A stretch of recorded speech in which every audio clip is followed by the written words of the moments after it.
टंडो मोहम्मद खान में बरसात 24 कलाक पवण सबब टंडो मोहम्मद खान शहर के अंदर बरसात दिवस कार्य का पोइ शहरी इलाइक़े जा रोड रस्ता रिहायशी इलाइक़नि जूं घिटियूं बरसात जे पाणी की लपेट में अची वियूं।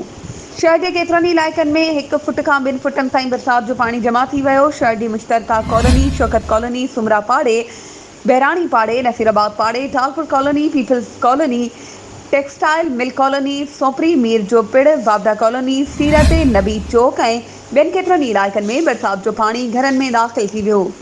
म्यूनिसिपल इंतज़ामिया बरसात जे पानी जे निकाल लाइ हंगामी तौर उपाउ वठण में नाकाम थी वई। बरसात पवण सां शहर जे अंदर वापारी मरकज़नि ऐं बाज़ारुनि में पानी बीहण जे करे दुकानदारनि पंहिंजो कारोबार पाण मुरादो बंदि करे छॾियो।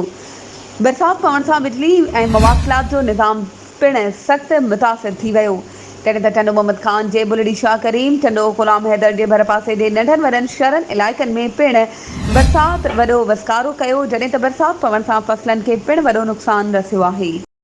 वधीक ख़बरुनि ऐं अपडेट्स जे लाइ असांजे चैनल खे सब्सक्राइब कयो ऐं हा, बेल आइकन खे प्रेस करणु न विसारिजो त जीअं असांजी हर नई अचण वारी वीडियो तव्हां ताईं पहुची